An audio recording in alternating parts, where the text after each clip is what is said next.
What's cooking? I'm Emily from the Boca Voice, and today we are stopping by a brand new spot here in Deerfield, Duval Bourbon. The artwork is just insane, and the food is unlike anything we've had before. Let's check it out. Beside me is Chef Falbo, executive chef and owner of Duval Bourbon. Now, Frank, the names Duval and Bourbon are both very recognizable street names, but what does the combination of the two mean? Well, they're both two very special places to me. So one is something that I have a lot of memories of Key West. Maybe 10 years ago when I first moved down to Florida, a lot of different things transpired down there and got me back into cooking again. And then also Duval Street, I spent a lot of time there over the last 5 years. I worked as a chef for MGM and a couple other places. And I met some really special people there that have given me the energy to sort of do this. So it was a big focus on that. But it's the food, it's the culture from there, the light, bright flavors from Key West, and the darker, deeper flavors from New Orleans. It's really, really hard. You know, there's a lot of work to be done to get there. But I really, really enjoy it all. And I don't know, something about the day that you have, even though I work 14 hours a day, it seems to go by like that. And that's what I think a lot of us love about the kitchen. It's not like sitting behind a desk. I've tried that. And I sat that 9 to 5 and just, I couldn't deal with it. You know, you're not moving, you're not doing anything. Here, it's a 14-hour day, like I said, but we just run through it. And it really is a fulfilling feeling when you get to do what you love, your passion comes out in your food and a lot of other things. So it's really, I guess, what I was meant to do. Exactly, yes.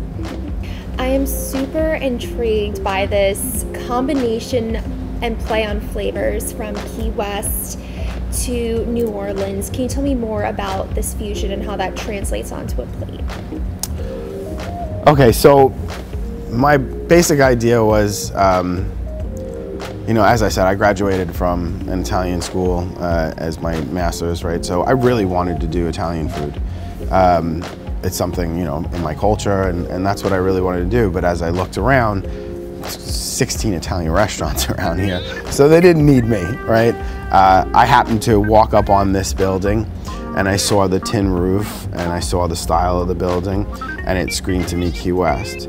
So from there, I sort of just did my research around and saw what was here and what was needed, and the flavors just sort of came to me. So the Key West thing is the light, bright, citrusy, really nice flavors, a little bit easygoing, you know, and then the New Orleans side is the darker, deeper flavors, right? So like things like gumbo and you know, just much more fattier dishes than the other might be.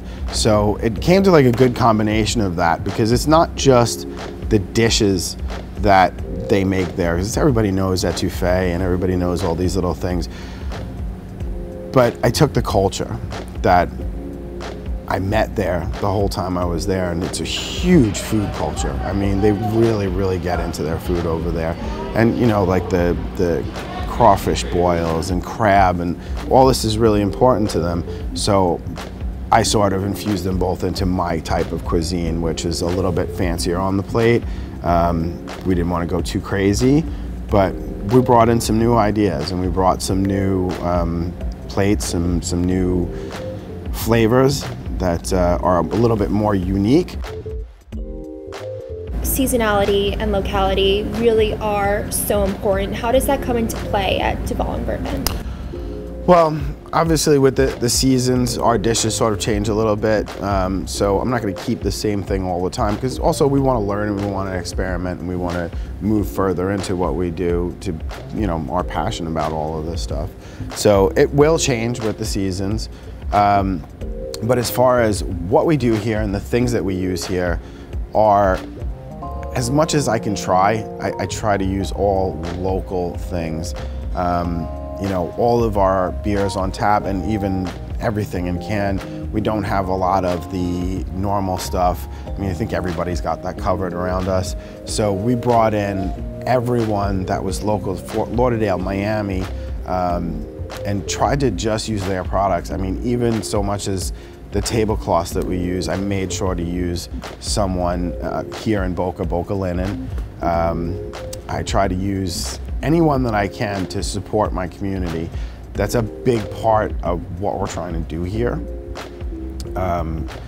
with charity, and also with people in the neighborhood who do need our help. I think too many people run these big restaurants, and they, you know, great, they make a lot of money and everything, and sure, I want to make a good living too, but it's more important that we help out everybody else as well. So for instance, we have this shot that goes around the bar, and it's kind of corny, but everybody has to take a selfie, and it happens like once an hour or something like that. But all of that money goes to St. Jude's. Oh, wow.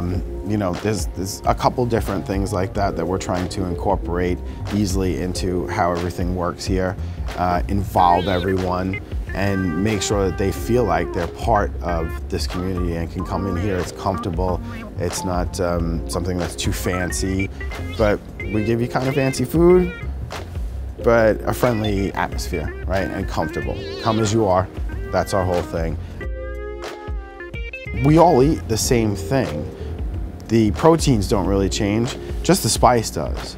So, you know, we all have a stew. We all have a chicken dish that we love. We all have, you know, some sort of pasta dish or something like that that we all love.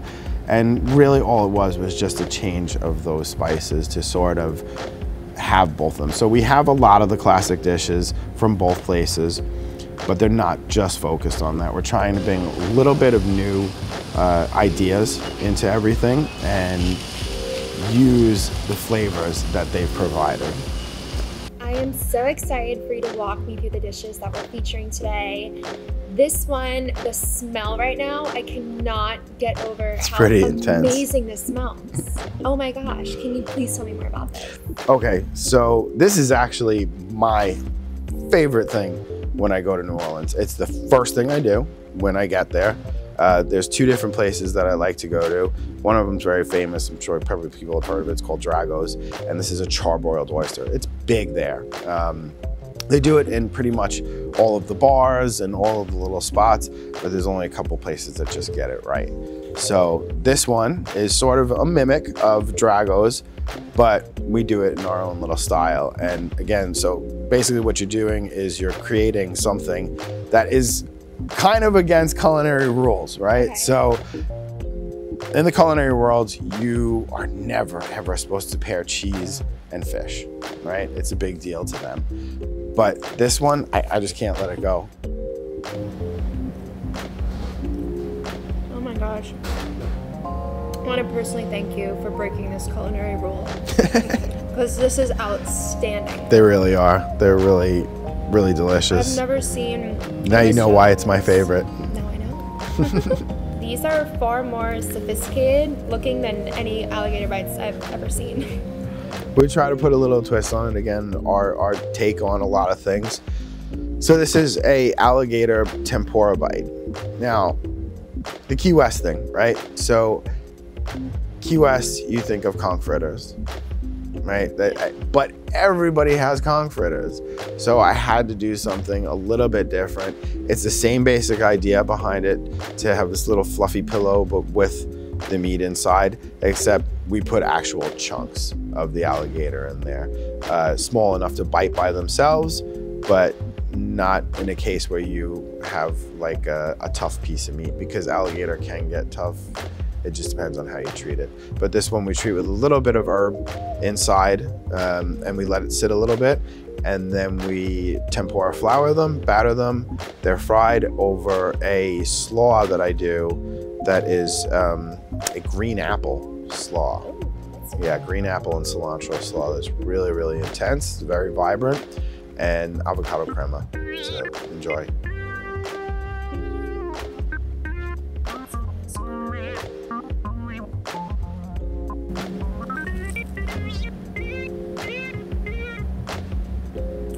You're right, that's so easy to bite into. So I was worried if it was gonna be tough, but. We tried it a couple ways, and so if it was a big chunk, it would pull right out of it. So we cut it up into smaller bites and sort of stuck it in there, and it worked a whole lot better. Gumbo is such a staple dish to New Orleans cuisine, but can you tell me about your gumbo? Oh, well, basically, yeah, it is. It's really something that a lot of people have there. It's something that everyone makes at home. It's one of those things like my grandma made this, you know, if you come from there. So I went around and I went to a lot of places, and my girlfriend at the time was really into gumbo. She loved it. So I had to find the best of it everywhere I went. We ended up at a couple of places that were local to us in Biloxi, Mississippi. And they really had some interesting things there. And that was the first time I ever tasted seafood gumbo. I think at home, a lot of people make chicken gumbo or something like that. And it really wasn't, I guess, what it was supposed to be. But when I tasted it for the first time, as real as it should be, I was like, I was hooked. That was it for me. So ours is a seafood gumbo. It'll always stay at just classic preparation with a roux and okra. Look at all these pieces in there.